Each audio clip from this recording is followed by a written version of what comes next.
할렐루야, 좋은 아침입니다. 오늘도 우리에게 주신 이 하루라는 시간 허비하지 않고 또 가치 있게 의미 있게 사용해 갈 수 있는 그런 은혜의 하루 되시기를 간절히 소망합니다. 자, 오늘은 22절부터 29절까지의 말씀인데요. 아론의 죽음에 대해서 다루고 있습니다. 먼저 23절 말씀해 보시면 여호와께서 에돔 땅 변경, 그러니까 주변입니다. 호르산에서 말씀하시는 장면이죠. 자, 호르산 정확히 어디인지는 알 수 없지만 어쨌든 에돔 땅 주변이다라는 것 정도만 알 수가 있습니다. 바로 여기에서 이제 아론이 죽음을 맞게 되죠. 그의 나이는 123세입니다. 123세. 그리고 아론은 결국 하나님께서 이스라엘에게 주시려고 하셨던 그 땅, 가나안 땅에 들어가지 못하고 그 앞에서 이제 죽음을 맞게 되는 거죠. 그 이유에 대해서 24절에서 설명을 하고 있습니다. 너희가 무리바물에서 내 말을 거역한 까닭이다. 이미 우리가 앞서 생각해봤던 거죠. 거기에서 얼마나 화가 났었습니까? 네, 그래서 거기서 잠깐 혈기를 부렸고 그로 인해서 들어가지 못할 것이다 라는 그런 선언을 받게 되었죠. 그래도 하나님께서 사랑하시는 자들 사용하셨던 자니 그래도 들으시지 않을까라는 기대를 했지만 그러나 결국 그는 여기에서 죽고 마는 겁니다. 자, 그래서 어떻게 됩니까? 29절에 보니까 온 회중 곧 이스라엘 온 족속이 아론이 죽은 것을 보고 그를 위하여 30일 동안 애곡했다라고 말해요. 이스라엘 백성들은 죽으면 보통 7일간 애곡을 합니다. 근데 나중에 신명기에도 가보면 모세가 죽었을 때 애곡했던 기간도 역시나 30일이었어요.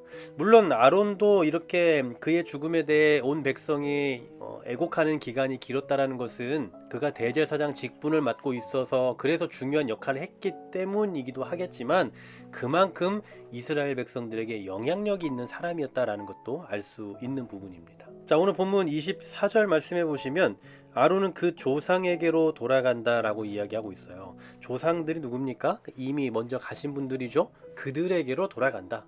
이게 얘기 무슨 얘기입니까? 그냥 죽었다, 끝났다라고 표현하지 않고 인생의 끝이 아니다라는 것을 보여주고 있는 거예요. 돌아갔다라는 것은 다시 가서 새로운 삶을 살게 된다, 이런 의미가 아니겠어요? 결국 여기서 알 수 있는 게 뭡니까? 죽음이라는 것은 그의 직분을 마치는 것을 의미하기도 해요.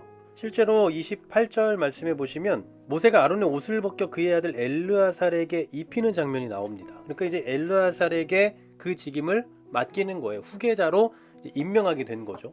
결국 아론은 대제사장 직분을 이제 마쳤다라는 것을 보여주는 거예요. 그리고 죽는 거죠. 이처럼 인간 대제사장에게는 아무리 대단한 영향력을 미치고 사람들에게 사랑받는 사람이었다 할지라도 시작과 마침이라는 게 분명히 있는 겁니다. 그런데 이 구약의 대제사장이 누구를 상징합니까? 바로 신약의 예수 그리스도를 상징하죠. 그런데 다른 점이 있어요. 구약의 대제사장, 최초의 대제사장 아니겠습니까? 그 대제사장은 끝이 있어요. 죽음을 맞아야 되지만 예수 그리스도는 어떤 대제사장이십니까? 히브리서 7장에 보면 나오죠. 7장 23절 25절입니다. 제사장된 그들의 수요가 많은 것은 죽음으로 말미암아 항상 잊지 못하기 때문이에요. 아론처럼 죽기 때문에 계속 수요가 많을 수밖에 없습니다. 그러나 예수는 영원히 계심으로 그 제사장 직분도 갈리지 않습니다. 그러므로 자기를 힘입어 하나님께 나아가는 자들을 온전히 구원하실 수 있으니 그 이유는 그가 항상 살아계셔요. 그리고 그들을 위하여 간구하심이기 때문입니다.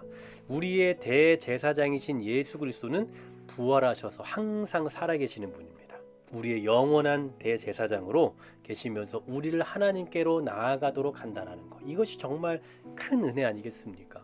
오늘 아론의 죽음을 통해 우리는 이 점을 다시 한번 생각할 수 있지 않을까 싶어요. 아론은 정말 사람들이 30일 동안 애곡하며 울 정도로 사랑받고 존경받는 사람이었습니다. 그러나 그럴지라도 그는 끝이 있었어요. 결국은 죽어요.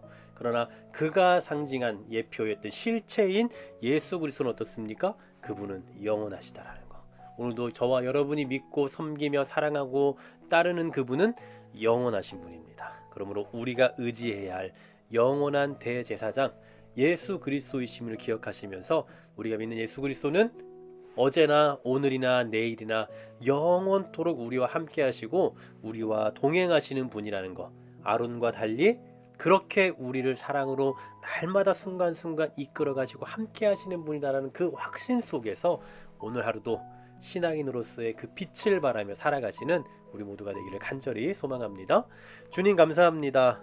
세상의 사람들 아무리 위대하고 유명하고 사랑받는 사람일지라도 결국은 끝을 보게 되어 있지만 우리 예수 그리스도께서는 끝이 없이 우리와 영원토록 함께 하시며 우리를 지켜 보호하시는 분이라는 사실을 잊지 않게 하여 주시고, 우리의 영원한 대제사장으로 존재하시는 예수 그리스도를 우리가 더 구체적으로 믿고 의지하며 또 그렇게 그 뜻에 따라 살아가기를 소망하며 나아가는 우리 모두가 되게 하여 주시옵소서.